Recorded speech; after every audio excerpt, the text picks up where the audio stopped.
আমাদের এই প্রতিযোগিতা 15ই আগস্ট স্বাধীনতা কাপ বলে আমরা টুর্নামেন্টে চালু করছি। ভারতীয় জনতা পার্টি 15 নম্বর ওয়ার্ডের যুব মোর্চার পক্ষ থেকে আগামী 15ই আগস্ট খেলাটা হবে।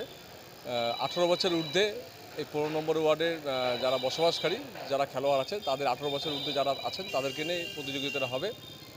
বিবেকানন্দ হাই স্কুল মাঠে হবে, ছোট মাঠে হবে।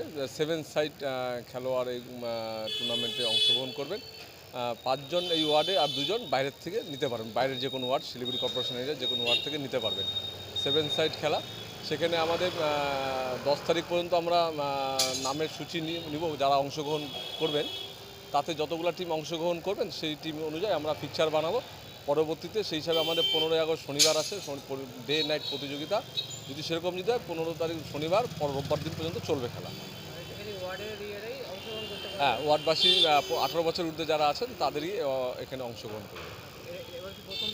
হ্যাঁ, এই বছর আমাদের যুব মোর্চার পক্ষ থেকে প্রথম বছর এই উদ্যোগ আমরা গ্রহণ করেছি।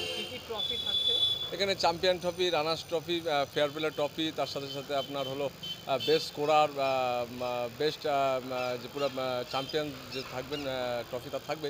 আর প্রতিটা খেলার সাথে সাথে আমাদের একটা করে বেস্ট স্কোরার যে থাকবে তাকে দেওয়া। তার সাথে আরেকটা আমরা যেটা উদ্যোগ নিয়েছি, যেটা আমাদের এই ওয়ার্ডে যারা সুপার ডিভিশন লিগ খেলেছেন বা রাজ্য স্তরে যারা খেলেছেন এবং যারা 50 বছর ঊর্ধ্বে সিনিয়র যারা ভেটারেন্স যারা খেলোয়াড় আছেন তাদেরকেও আমরা সংবর্ধিত করব সেই মঞ্চে।